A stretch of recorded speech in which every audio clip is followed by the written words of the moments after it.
주의 말씀을 죄로 묵상하는 사람이 복이 있습니다. 오늘 우리는 책별로 성경 어떻게 읽을 것인가? 사무엘서 편을 함께 나누겠습니다. 여행 가이드가 여행자들에게 하듯 여러분을 사무엘서 안으로 인도하려 합니다. 새로운 도시를 여행한다고 생각하면서 함께 사무엘서 안으로 들어가 보시죠. 먼저 윤곽을 보고 잘 이해하기 위해서 사무엘서 안으로 들어가 봅시다. 이 들어가기는 여행에 비유하면 관광 안내소를 방문하는 것과 같습니다. 여행 안내소에서 도시에 대한 기본 정보를 얻을 수 있듯이 우리는 들어가기 위해서 사무엘서에 대한 기본 정보를 얻을 수 있습니다. 사무엘서를 읽을 때는 세 사람의 인물을 기억해야 합니다. 사무엘, 사울, 다윗이. 그런데요, 마지막 사사인 사무엘에서 이스라엘 초대왕 사울까지의 과도기와 다윗 왕의 등극과 통치 이야기를 담고 있는 것이 사무엘서입니다. 역사적 기간은 사무엘의 출생, 기원전 1100년부터 다윗 왕국의 후기, 기원전 970년까지의 기간을 담고 있죠. 사무엘서가 강조하는 내용을 세 가지 키워드로 정리하면 왕정, 성전, 다윗입니다. 이때 처음으로 이스라엘 왕정이 시작해요. 그리고 왕정과 언약적 충성에 대한 관심이 생깁니다. 두 번째 키워드 성전은 하나님의 임재를 나타내는 언약궤가 사무엘서 내내 중심적인 역할을 하고요. 나중에 성전이 지어지는 다윗성으로 선택된 예루살렘 이야기가 사무엘서에 나오죠. 그리고 다윗과 관련해서 메시아에 대한 약속이 내포되어 있는 다윗 언약과 그 언약이 불신실한 불충성했던 다윗의 간음과 그 결과가 이 사무엘서에 자세히 기록되어 있습니다. 사무엘서의 키워드는 왕정, 성전, 다윗입니다. 이제 들어가기 위해서 본 내용에 초점을 맞춰서 사무엘서를 둘러보게 하려 합니다. 이 둘러보기는 여행에 비유하면 어느 도시에 가서 전망대에 오르는 것 같습니다. 전망대에 오르면 도시 전체를 볼 수 있듯이 둘러보기 위해서 우리는 사무엘서 내용 전체를 한눈에 볼 수 있습니다. 사무엘서는 왕정의 시작부터 다윗 통치의 쇠퇴기까지의 내용을 담고 있습니다. 전에도 말씀드렸듯이 세 명의 인물, 사무엘, 사울, 다윗이 이 사무엘서 전체의 중심 인물이에요. 사무엘은 마지막 사사이고 사울은 이스라엘의 초대 왕이고 다윗은 이스라엘 왕들 중 가장 중요한 왕입니다. 이 사무엘서는 히브리 성경으로 하면 전기 선지서에 속해요. 우리가 이사야, 예레미야, 에스겔, 다니엘처럼 후기 선지서들, 그것처럼 자기 백성의 역사에 대한 하나님의 관점을 제시해요.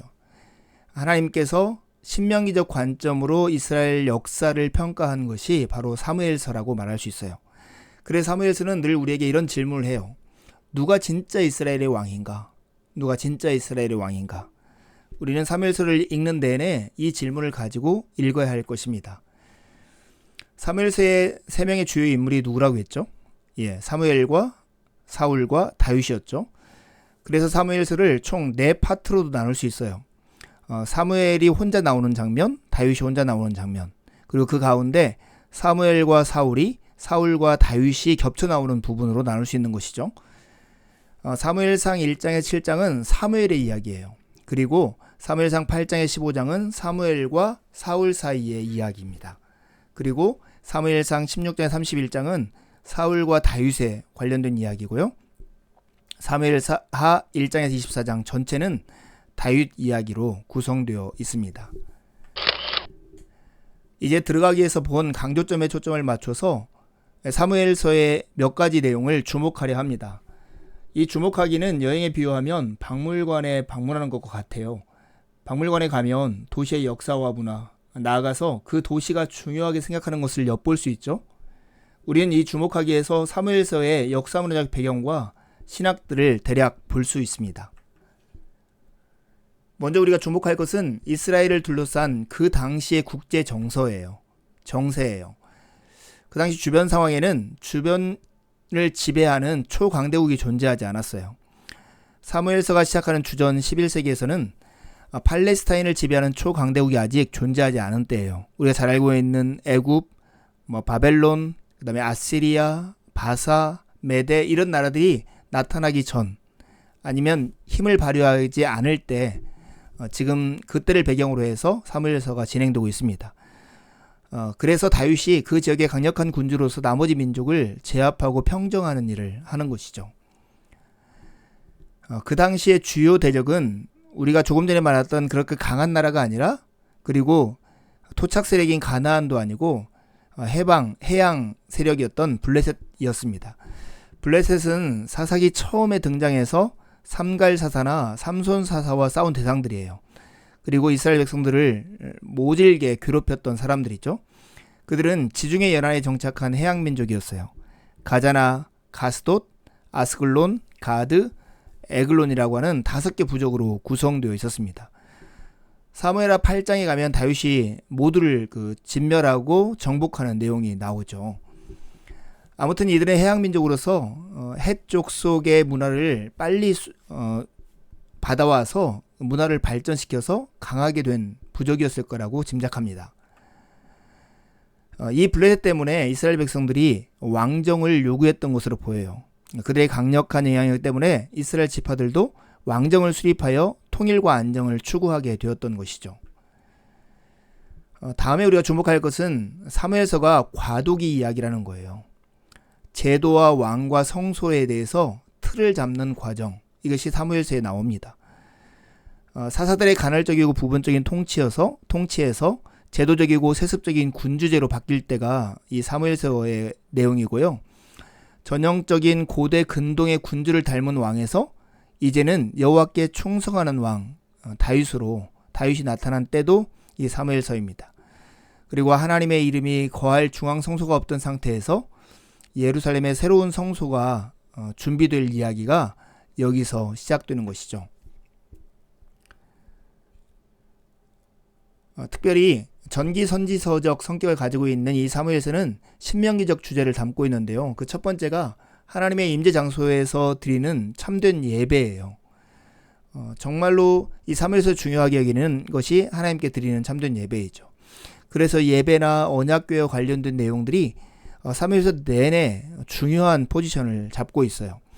엘리집에 대한 심판이 왜 이루어졌을까? 그것을 사무엘상 2장 29절에 보면 내가 내 처소에서 명령한 내 재물과 예물을 밟았기 때문이라고 말씀합니다. 그리고 이스라엘이 언약궤를 빼앗긴 것을 하나님의 영광이 이스라엘에서 떠났음을 말하는 것이라고 말하고요. 다윗 통치의 중심이 두는 사건 중에 하나가 언약궤를 예루살렘으로 옮겨온 것입니다. 그리고 언약궤를 위한 예루살렘 성전을 건축하기를 바라지만 하나님이 허락하지 않는 그것을 배경으로 다윗 언약이 맺어지고요. 다윗이 마지막 인구조사 결과 내려진 재앙, 그것 때문에 아리우나 타작마당에서 제단을 쌓는데 그곳이 장차 성전이 세워지는 곳이 되죠. 예나 지금이나 하나님은 참으로 예배하는 자를 찾고 계신다는 것을 우리가 알 수 있는 장면입니다. 사무엘서의 신명기적 주제 두 번째는 왕정과 언약적 충성 사이의 긴장이에요. 이스라엘 왕은 하나님을 대신해 이스라엘을 통치하는 사람이에요. 일종의 부통령과 같은 것이죠. 그런데 사무엘상 16장에 31장에 보면 사울왕과 다윗왕이 대조를 이룹니다. 사울왕은 하나님께 버림받은 왕이지만 다윗왕은 하나님 마음에 합한 왕으로 나오죠. 그들을 구분하는 기준이 뭐였을까요? 그것은 하나님의 왕권을 대리하는 자로서 여호와께 신실한 동시에 여호와의 성품을 드러내는 왕이었는가 하는 질문에 따라 달려졌습니다. 사울왕은 버림받죠. 그 이유는 그가 이방의 다른 왕들처럼 자신이 율법 위에 있고 마음대로 행동할 수 있다고 생각했기 때문입니다. 희생제사를 드린 거나 거룩한 전쟁을 자기 마음대로 적용한 것에서 그 모습이 드러나죠. 그러나 다윗은 하나님 마음에 합한 왕이었습니다. 그럼에도 불구하고 다윗의 업적은 8장에서만 짧게 나타나고 오히려 밧세바를 범한 사건으로 인한 그 죄와 파급 효과는 10장에서 20장까지 자세히 기록되어 있어요. 사무엘서는 다윗의 믿음조차도 약점을 지닌 자라는 맥락에 제시하죠. 그래서 하나님의 통치가 얼마나 중요한 걸 우리에게 나타내는데요. 결국 이스라엘에게는 왕이 있느냐가 중요한 게 아니라 어떠한 성격의 왕이 있느냐가 중요했던 것이죠. 왕의 역할은 여호와를 대신하여 이스라엘을 통치함으로써 여호와께 순종하도록 그의 백성을 인도하는 것이었어요. 그 일을 신실하게 하는 왕이 필요했던 것이죠. 사무엘서를 보면서 우리는 창세기의 하부구조 두 가지가 동일하게 나타나는 재미있는 현상을 볼 수 있어요. 첫 번째가 아이를 낳지 못하는 여인의 모티프예요. 창세기에서 보면 아브라함과 사라 사이에, 이삭과 리브가 사이에 아기가 없었잖아요. 그런데 사무엘서를 시작하는 첫 장에서 보면 사무엘의 어머니 한나가 아기를 낳지 못해요. 두 번째 모티프는 언약을 성취하러 작은 자를 선택하시는 하나님의 모습이에요. 창세기에 보면 가인이 아니라 아벨을, 이스마엘이 아니라 이삭을, 에서가 아니라 야곱을 선택하시죠. 그런데 이 사무엘서에 보면 그 건장한 형들 대신에 막내였던 목동 다윗을 선택해서 왕으로 기름을 부어요. 형제 중에 제일 작은 자, 이런 사람을 하나님이 택하신 것이죠. 마지막으로 사무엘서에서 우리가 주목해야 할 것은 성경의 거대 내러티브와 이 사무엘서가 연결되어 있다는 거예요. 특별히 왕과 관련해서 우리가 주목해야 합니다. 고대 근동의 왕은 우리가 지금 생각하는 전제 군주들과 좀 다르게 신들 앞에서 백성을 대표하는 자이고 백성 앞에서는 신을 대리하는 자로서의 역할을 했습니다. 그래서 사무엘서와 열왕기서를 기록할 때 그 역사를 왕들의 이야기로 기술하고 있는 것이죠. 이스라엘에게 왕들이 매우 놀라운 기대의 대상이 되었기 때문이고, 우리가 시편을 볼 때도 시편에서도 왕이 백성을 대변하는 자로 나오는 이유가 여기에 있습니다.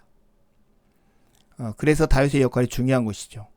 다윗의 후손이 이스라엘의 대표자인 동시에 하나님의 진정한 아들로 오셔서 이스라엘에게 하나님을 나타내실 것을 보여주는 것을 다윗을 통해서 나타내기 때문에 그렇습니다. 여러분, 사무엘서에서 계속 우리에게 강조하는 내용은 누가 참 이스라엘의 왕인가, 누가 진정한 우리의 인생의 왕인가 하는 질문이에요. 여러분도 사무엘서 내내 읽으면서 이 질문에 답하고 하나님의 백성으로서 우리가 마땅히 어떻게 신실하게 살아야 하는 건가를 고민해보는 시간이 되기를 간절히 바랍니다. 성경 전체 이야기 속에서의 사무엘서의 위치가 어떻게 될까요? 특별히 사무엘서는 약점을 지닌 동시에 믿음의 사람이었던 다윗 왕의 이야기를 통해서 이스라엘의 왕정 시대에 전개된 하나님의 이야기를 들려줍니다. 다윗과 맺은 하나님의 언약은 유대의 메시아주의의 토대가 되었고, 마침내 다윗의 진정한 후손인 나사렛 예수 안에서 그 약속이 성취되는 것을 우리가 볼 수 있습니다. 성경을 펴시고 할 수 있는 대로 반복해서 사무엘서를 읽으시죠. 그리고 읽으면서 배우거나 묵상한 것을 기록해 보시고요. 가까운 누군가와 기록한 것을 서로 나누어 보십시오. 그리고 다시 한번 강의를 들으면서 더 깊이 생각해 보시고 읽고 묵상한 내용을 가지고 하나님께 기도를 드려 보시죠. 하나님의 은혜가 아침 햇살처럼 여러분의 영혼 안으로 들어올 것입니다. 감사합니다.